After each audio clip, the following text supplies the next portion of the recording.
here. It allows you to come back and hear what it is that we're doing on campus. I'm Janet Hawley. I'm the director of the Norton School, and I am stepping in today for Dr. Andrea Romero, who is the director of the Francis McCallum Institute. Her husband had a rescheduled surgery and then moved it to today. So I told her she needed to be with him, and I would take her place here. So we have some exciting lectures that you're going to get today. But I first wanted to call your attention to, we're working on this room to make it more student-friendly. We've added extra monitors so that students can see detail on PowerPoints during their class time, so that has helped.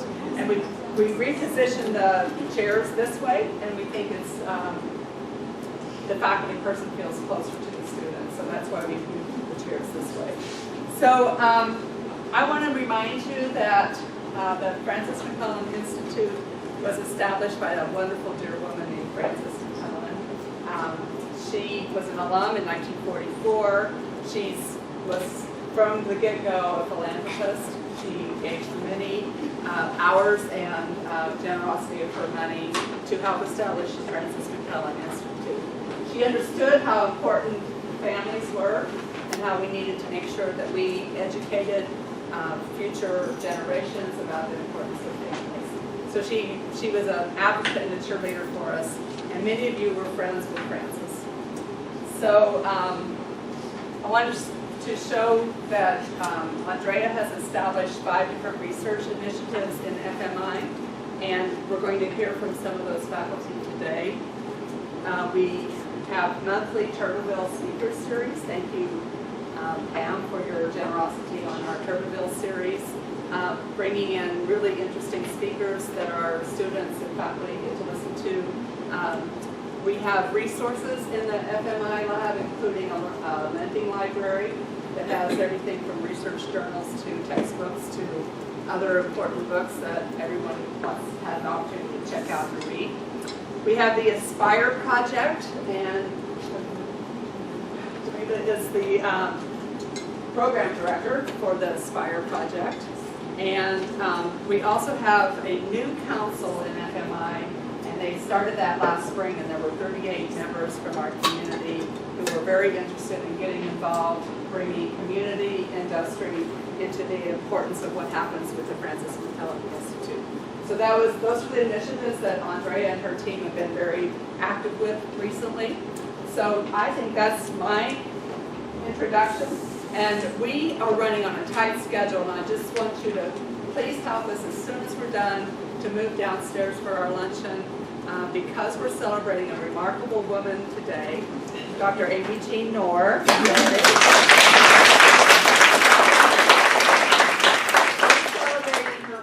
Birthday. So we have a very special luncheon today, but it's a tight schedule. So as soon as we're done here, if you'll move downstairs, we'll get started on that program and our luncheon. So please, I'll let you take over. Welcome everyone. We are sending our sign-in sheet throughout the room. If you would, please sign in. We definitely encourage you to sign up for our newsletter. That provides you with great ways to stay in touch. And I'd like to introduce Dr. Melissa Barnett, and she's going to be talking about some of the great research she's doing. Good morning. I'm happy to be able to be here today to talk about some of my work.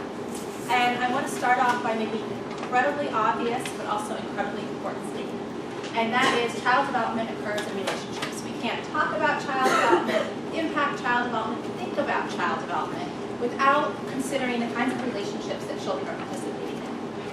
And in particular, today I'm going to focus on supportive caregiving relationships because we know that participating in these supportive relationships promotes healthy brain development, actually lays the foundation for brain development in early childhood. And what I look at in my research isn't the brain development, but is the effects of that brain development. And today I'm going to talk about some findings for children's cognitive development as well as for children's social and emotional development. And I'm going to start off by really talking about what do these supportive early relationships look like. And I'm borrowing an analogy here I don't want to block the door, from the Harvard Center on the Developing Child. And they talk about these interactions as being composed of serve and return. Does anyone in the room play tennis? Tennis players? So you know the importance of being matched to your opponent. And the idea here is if you step onto a tennis court with someone whose skills are way above yours, you serve the ball, they hit it so hard, you never have a chance of returning it. You get frustrated, you lose interest, and your skills don't get any better. And likewise, if you step onto the court with someone who has skills way below your own or is totally distracted, you serve the ball, you never know, are they going to return it, is it going to make it over the net? You also lose interest and you don't build your skills. But if you step onto the court with someone who's well matched, then you serve, they return, and you have nice back and forth kind of rallies, and you're enjoying it, you're being increasingly challenged, and you're building the skills. Well, the same thing is true with the kinds of interactions that very young children have with caregivers. They serve, and this could be an emotional serve, it could be a language-based serve, and then this builds to back and forth interactions that we know over time are related to all of the different kinds of positive development that we want to see have happen for young children. So as researchers, we talk about this supportive caregiving, the serve and return caregiving. We call it sensitive caregiving, sometimes responsive caregiving. The idea here is that it's child as opposed to adult-centered. It's really individualized to meet the needs, the abilities, and the preferences of that specific child. And it's composed of these appropriate and timely serve and return kind of responses to children's needs. And generally these interactions are also characterized by warmth. And I do want to point out that there's something fundamentally human about these supportive caregiving relationships. And that studies have looked across different cultures, across different societies, and we seem to share these same core characteristics when you watch these supportive caregiver-child interactions. And in fact, across cultures, when people identify the characteristics of the ideal mother of an infant, they tend to hit on some of these core characteristics that were on the previous slide. And perhaps most importantly, across cultures, across settings, these kinds of supportive caregiving relationships are associated with positive child development. So again, it suggests that as humans, we're actually born ready for these kinds of interactions that are then enhancing our development. And so how we measure this in a research setting is people aren't very good at telling us how supportive they are in their interactions with their children. So we want to watch them, we want to observe them. And generally we do this by providing a standard set of toys, a standard set of directions, and a standard amount of time. And we can do this in a lab setting, like in some of those pictures, or we have facilities to do that across the hall in the Lang Lab. Or sometimes we go to participants' homes so they might feel more comfortable, and we do this. We film the interactions, and then we look for some of these supportive caregiving qualities. And due to confidentiality restrictions, I can't show you any of the actual interactions from the data we've collected. But I do want to show you a really brief clip here of just something I found online of this father and his child that really illustrates this kind of supportive caregiving, these serve and return interactions.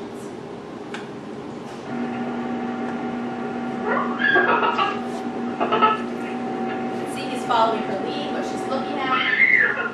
They have some nice back and forth interaction that's characterized by warmth. And so beyond being a nice, sweet little interaction to watch, this is actually building that child's brains. This is contributing to that child's cognitive and social emotional development. So we know that experiencing these supportive, responsive interactions are most critical, but also most threatened for young children who are experiencing poverty or other high-stress contexts. Most critical because those other stressors are potentially undermining their development. And most threatened because those stressors are also undermining the ability of their caregivers to engage in these supportive interactions. But it's not all doom and gloom, because many, in fact most young children from disadvantaged backgrounds experience positive development. And they do this because of resilient processes. It's not something incredibly extraordinary. It's actually because of what's very ordinary, this ordinary magic, these opportunities to participate in supportive relationships, sometimes with mothers and sometimes with others.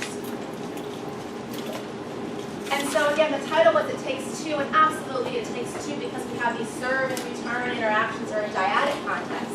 But it really takes two by two by two, and that in a lot of my work we're really moving beyond mother-child dyads to identify who else is interacting with young children. And that we know children benefit from multiple and consistent opportunities. And these supportive relationships with multiple people may have additive, protective, or unique impacts on children's development. And three of the groups that I focus on in my work that I'm going to talk about today are fathers, grandmothers, and early childhood education teachers.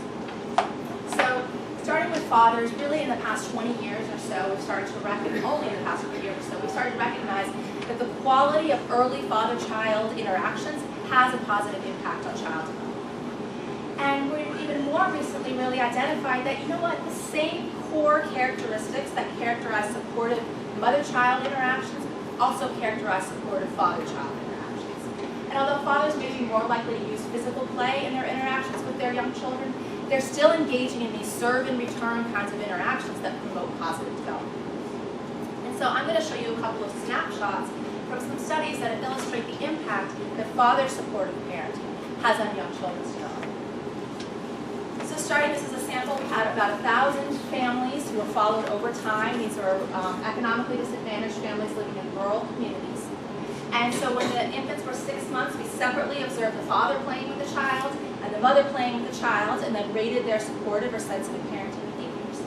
And we saw there were actually very similar impacts. So when both mothers and fathers were supportive with their infants, those infants showed better cognitive development at 6 months.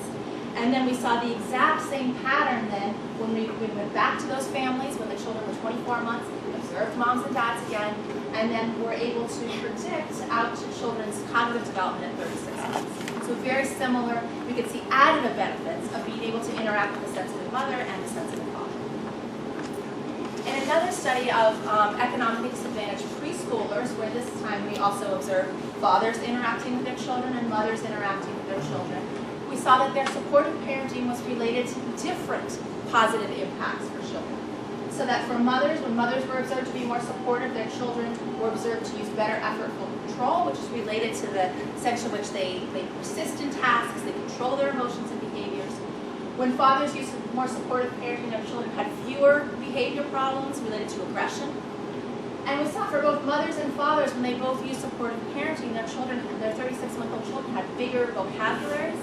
But importantly for fathers, that link between their sensitive caregiving and children's cognitive development, their language development, was strongest when fathers also reported they frequently cared for their children. And really importantly in this sample, not all the fathers lived with the children. And that's not what predicted this. It was the extent to which they were spending time interacting with their children, which goes back to this idea of children need multiple and consistent opportunities for these relationships. Moving on to grandmothers then, how many of you are grandparents? So you know, we all know, grandparents are really important for young children's development. But we actually have surprisingly little research about how the quality of grandparent and in particular grandchild interactions impacts child development. And again, I'm just going to show a couple of snapshots here. This was another sample of low-income families living in rural areas where mothers and grandmothers were raising a child together. The father was not in the household. And we observed this time the grandmother and the child playing, the mother and the child playing separately. And when the child was 6 months of age, grandmothers were on average more sensitive in their interactions with the infants than the mothers were. This could be an experience advantage for adult mothers, but they're primarily first-time mothers. Importantly, these are families that would have been technically considered single mother families because the father wasn't involved, but the grandmothers are clearly playing a really important role for those children. In the same sample, when the kids were 2 years old, we found that mothers' parenting was actually impacted by depression and by conflict, but grandmothers were maintaining these supportive relationships with children, so they were playing a protective role in these households. Moving on to the third group of important individuals in young children's lives are early childhood educators. Millions of children spend every day or several days a week in childcare, and we know that the sensitivity of these early childhood education teachers promotes positive development. And these effects, in fact, may be strongest for those exposed to less responsive parenting at home. So again, a protective role. Another study where we looked at teacher-child relationship quality in center-based preschool. This is with a nationally representative sample that we're working with now. We find that, and then we looked at their school readiness, their academic and their social readiness to learn once they got to kindergarten. And above and beyond a whole bunch of other things, teacher-child relationship quality in that preschool classroom kept rising to the surface as being really important for children. In fact, it was a more consistent predictor of children's school readiness than poverty, which we know poses a risk, again suggesting there's this protective role that teachers may be playing. In fact, the only other predictor that was just as consistently affecting children's school readiness was observed maternal supportiveness at home. So again, the extra added benefits for kids who are getting these supportive interactions at home and then also in the preschool classroom. So I just want to end by noting some of the implications and the related research goals. So clearly these supportive caregiving relationships are critical to young children, and they're characterized by these serve and return interactions. Although I just glanced on it today, a lot of my work looks at understanding those risks to supportive caregiver-child interactions so that we can then identify protective resources and relationships. And very often those same three groups of individuals who are providing direct support by interacting with children are also providing indirect support by helping mothers be more supportive in their interactions with their children. Because the ultimate goal here is to bolster opportunities for all of these relationships. And just quickly acknowledge there are too many individuals to fit on one slide. But these are the main groups. And then just contact information.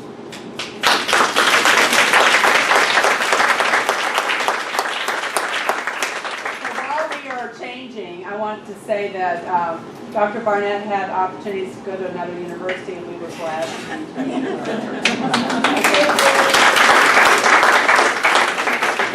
It's always fun to hear the babies out of nowhere. Next we have Dr. Emily Butler. I was a grad person under her a couple years ago. Dr. Butler will be talking about her love, anger, and food. Well, thank you everyone for being here. So yeah, love, anger, and food, or more generally, relationships, emotions, and weight. So I don't think I need to tell you that overweight and obesity are an absolutely critical public health issue at this point throughout the Western world. And certainly genetics and environment are important, so our genetics play a big role in our weight status, and things like readily available fast food and expensive healthy food are problematic. But emotional factors also play into people's adult weight status.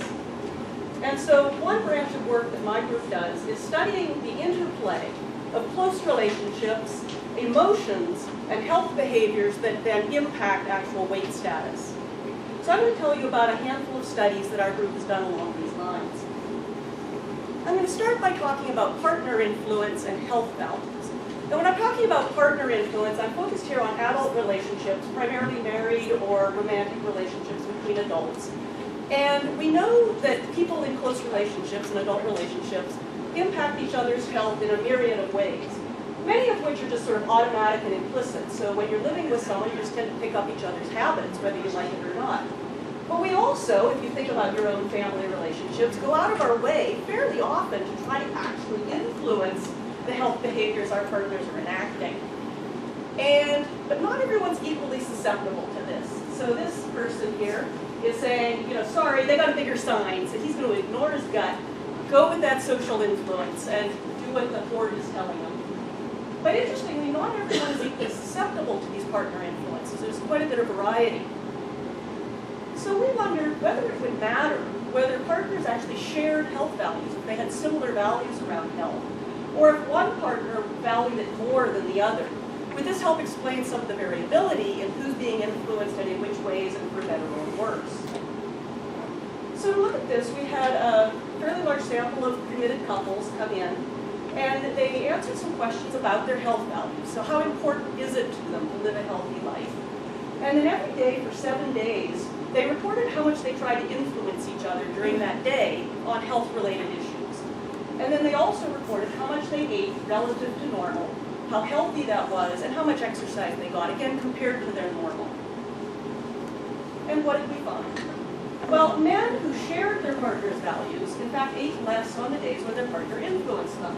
So here we have a happy couple. He actually shares her values. She said, hey, how about we have salad in bed? And look at that healthy food he's eating. So this gentleman does not share her values. So she may be trying, but it's clearly not impacting what he's actually doing. For women, we found that those women who were less health conscious than their partners actually ate healthier on the days that their partner tried to influence them. So we have our same couple, and she really couldn't care. Look how thin and healthy she still is. She doesn't care. But he influenced her, and look at the nice salad she's eating. In contrast, she's less health conscious than him. It's like, yeah, you go to the gym, honey. I'm having that pizza, and he didn't step in today.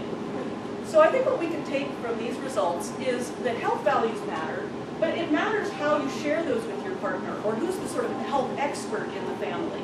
And that's going to impact who is actually influenced and whether it's for better or worse. So I'm going to turn to another study that we call Suppressing to Please and Eating to Cope. And this study has a couple complex threads running through it. So I'm going to be talking about the interplay of emotion regulation, so how we control our emotions, eating, body weight, and close relationships, romantic relationships. So a first theme is I don't think I have to tell you that it's pretty common to eat to regulate emotions. A candy bar would do it if I just could have a candy bar. Or I like this one, I didn't notice this before, but stressed is desserts, spelled backwards. So even in the popular press, we understand that eating can be a form of emotion regulation. The second theme, though, is that unfortunately, our culture places a crazy level of importance on women being thin. And even more unfortunately, I think many women internalize those values. And so the real problem with this is it can set in motion a vicious cycle where you have a perfectly healthy weight woman seeing herself as overweight due to cultural pressures.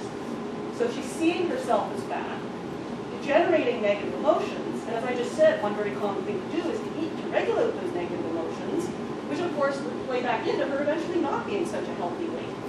And so I think this cultural pressure sets up a potential for a really vicious cycle. So I'm going to bring in another theme now, and this is this idea of suppressing to please.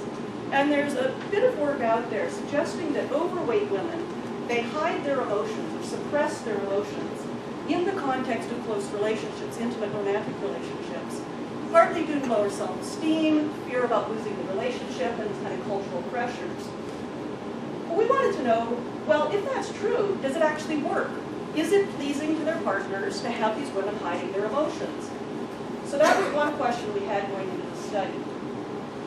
The second was, if it was true and these women are suppressing their emotions, is it leading them to more of this eating to regulate their emotions, eating to cope? Because we know that suppression doesn't make you feel any better. Hiding your emotions doesn't change how you feel. And in fact, it takes work to hide your emotions that makes it harder to do things like stay on a diet or get to the gym. So it's possible that this suppressing emotions could contribute again to this even eating more as a form of regulation. So to look at these questions, we again had another sample of committed couples. And this is another daily study where people are telling us every day how much they ate relative to normal, how much they hid their emotions or suppressed their emotions, and how they felt about each other in the relationship. And I'm going to focus on negative emotions here. So what we're going to be looking at is the woman's suppression over time as it predicts her male partner's negative feelings about her, and as it predicts the amount she's eating that day. And what we find is definitely evidence of the suppressing to please. On days where overweight women report suppressing more than normal, their partners reported fewer negative emotions about them. So unfortunately, it seems that it's actually working in the relationship to be hiding the emotions. Unfortunately, we also see eating to cope. On those same days where they're reporting high suppression, they're reporting eating more than they normally would on a given day. So I think this is, I find these findings really sad. It upsets me. Because I think it really is evidence of these internalized cultural values in both the men and the women.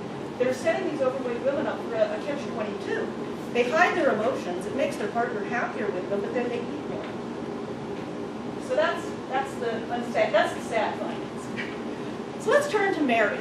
What happens after marriage? The weight changes. Is it true that everyone just, the diet goes out the window and off we go? Well, the literature suggests mixed findings. Sometimes they find that both men and women gain weight. Sometimes they find that just the women, just the men, nobody. And so we wondered if satisfaction had to do with it. So does it matter how satisfied you are in your marriage, whether you're going to gain, lose, or stay the same? And looking at that literature, there's two theories out there. The one is what's been called the health regulation model.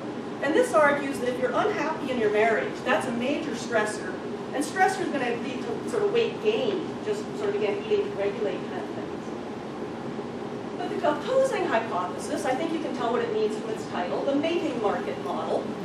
This argues that if you're getting dissatisfied in your relationship, you might be thinking about heading back out on the field there and finding yourself someone new, which might be just that little motivation to get to the gym tonight or to not eat that piece of cake.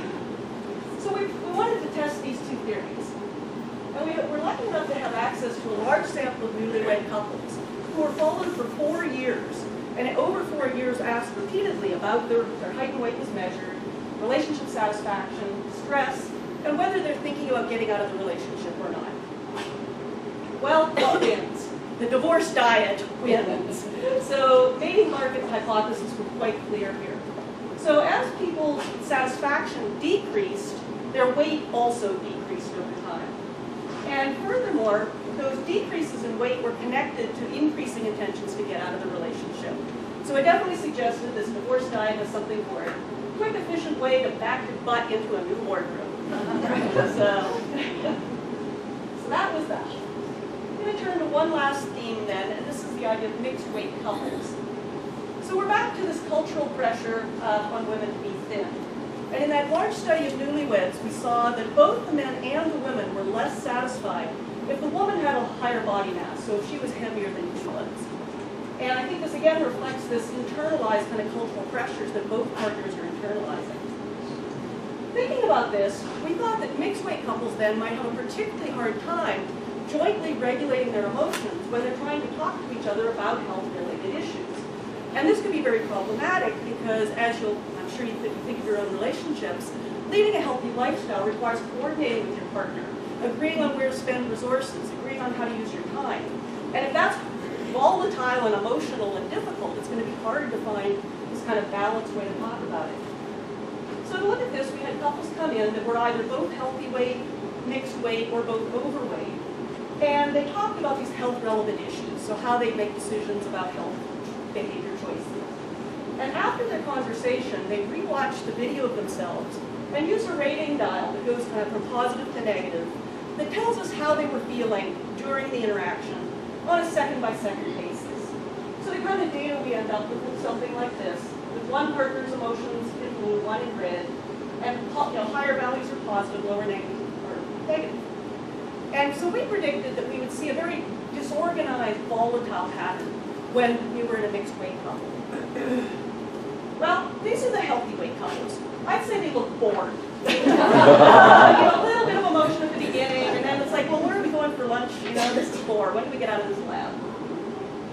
Mixed weight couples, however, we see this incredibly chaotic emotional system. So they start out of sync, they get pulled into sync with each other, but increasingly unstable, positive, negative emotions all over the place. So they're finding it very difficult to jointly regulate on this topic. When the men were overweight and the woman was healthy weight, we see some emotion. And I think they were mostly worried about his health. These are guys who are starting to get unhealthy weight. So there's emotion to regulate. But they get pulled into sync with each other and kind of damp. So this is what we would call co-regulation, or effective jointly regulating these emotions. When both were overweight, we again see this extremely unstable system. So in summary, we don't exist in a vacuum. So if we're going to help people deal with their weight issues, we're going to need to consider both partners' emotions, values, behaviors, self-image, and weight status. Furthermore, our cultural emphasis on women's thinness sets up the potential for some really vicious cycles, both emotionally and interpersonally. They're likely making it very difficult for a large number of women to actually lead a healthy lifestyle. And finally, we can't change individual behavior without going out to social context.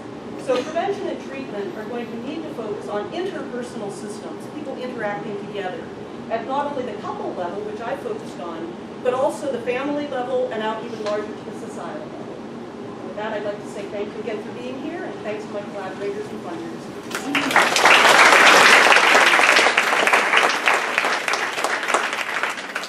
We also retained Dr. Butler.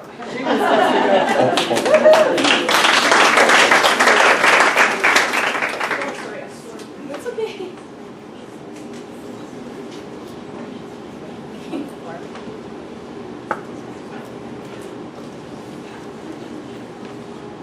I'm very pleased to present the FMI Dissertation Award to Tanya Greek, who is an FSHD graduate student.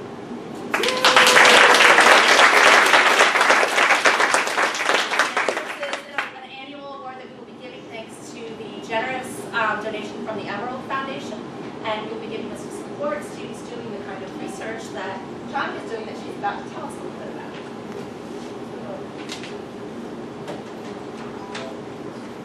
Thank you everyone for joining us. I do want to thank FMI for giving me the dissertation award and being the first to get the award.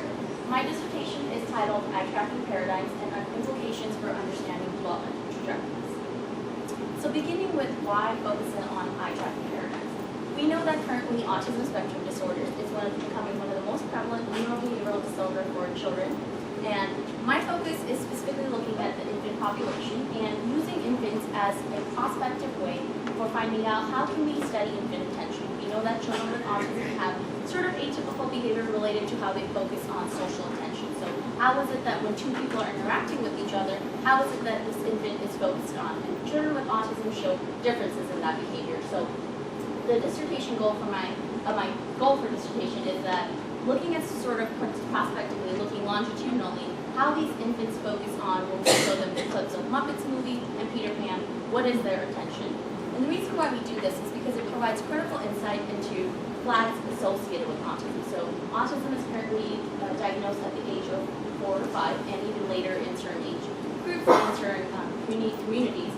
We want to be able to get a sort of critical insight on what those early association flags are. We know that parents identify initial concerns as early as 12 to 18 months, and if they don't get diagnosed until 4 to 5 years of age, there's a huge gap in between as to why there's a concern and not being addressed. And we know that this is primarily because autism is currently doesn't have a known cause. We know that it has genetic basis, but we don't know that it's simply a genetic-based marker, or we don't have other biological markers. So they're all sort of diagnosed based on their behavioral observations. So through eye tracking, sort of looking at the eye movements, we try to classify those atypical eye movements as well as behavioral observations in order to see if there are any red flags associated with autism. And the reason for doing that is because also, as I mentioned, the early detection, there's challenges surrounding that, as well as early identification. So if a child is identified early on, we know that this leads to them being diagnosed earlier as well as being enrolled in early intervention. We know that early intervention has proven to be extremely beneficial for these infants and toddlers, as well as providing sort of positive gains functionally across all different domains. So in my current sample, I was able to recruit 73 typically developing infants between the ages of 3 months to 20 months. We have them come to the Lane Lab, and we have them have a total of 4 visits every 3 months, and we track their eye movements. We do the same exact procedure, and we sort of show them the clip of the Muppets movie and Peter Pan, and sort of track the eye movements as well as do other behavioral assessments. I also had a smaller group of infants that are identified as at risk, and this is for infant siblings that have an older sibling diagnosed with autism. So their older brother or sister are diagnosed with autism, and this is the reason why we did that is again to look at their prospective, so see if we can get them early on because they have a genetic linkage. And this data was collected between the years 2013, and I'm almost done finishing collecting the last sample. So I just want to share sort of what the eye tracking data looks like. This is going to be something, it's going to be a clip, and on top of it has eye gaze data for all the infants and toddlers. So it's not classified by groups, but it has all the infants and toddlers data. And what this is called, it's called hotspots. And what you'll see across when the scene is playing, what the data, the gaze for the hottest areas, so red indicated here, are the ones where infants are focusing the most on. So when you show certain clips, you can see that they're focused more on the mouth. When the speaker is talking, you sometimes go to the object, which is the ball in this case. And the reason we do this is you can see that we can study infants' attention without them telling us what they're doing, because oftentimes these infants are pre-verbal, and this is a great way to identify what it is that they're focusing on.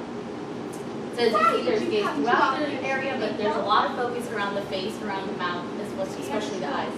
And that's on both characters.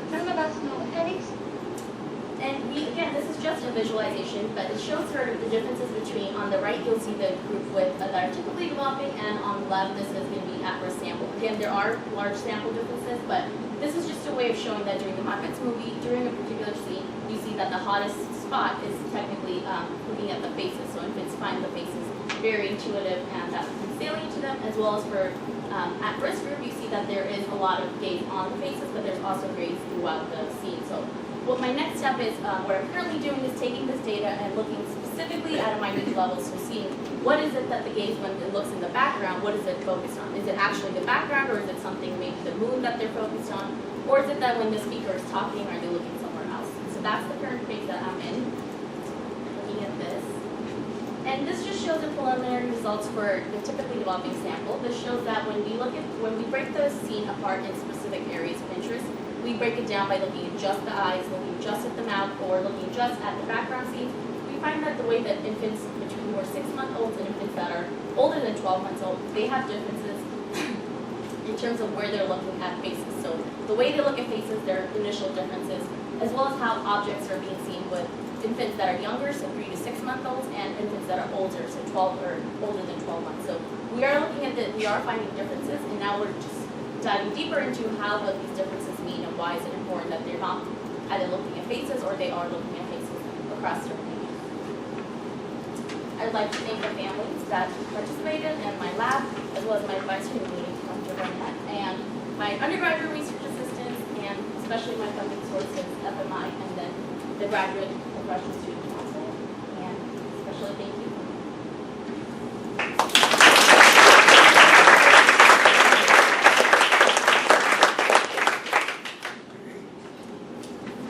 Great job staying on time, giving us fabulous information. I am so proud of the research faculty, the grad students that we have in our school.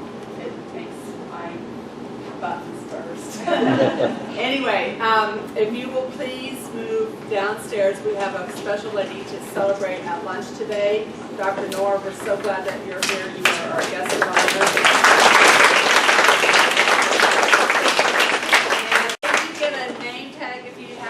Got one. I think lunch is going to be ready. Get seated. We actually will start awards shortly after noon. So it's an eating, working, celebrating lunch. So come join us. If anyone's interested in seeing the Lang Lab after lunch, I'm happy to show you around, and Jamil and I will both be available if you want to come back upstairs after lunch.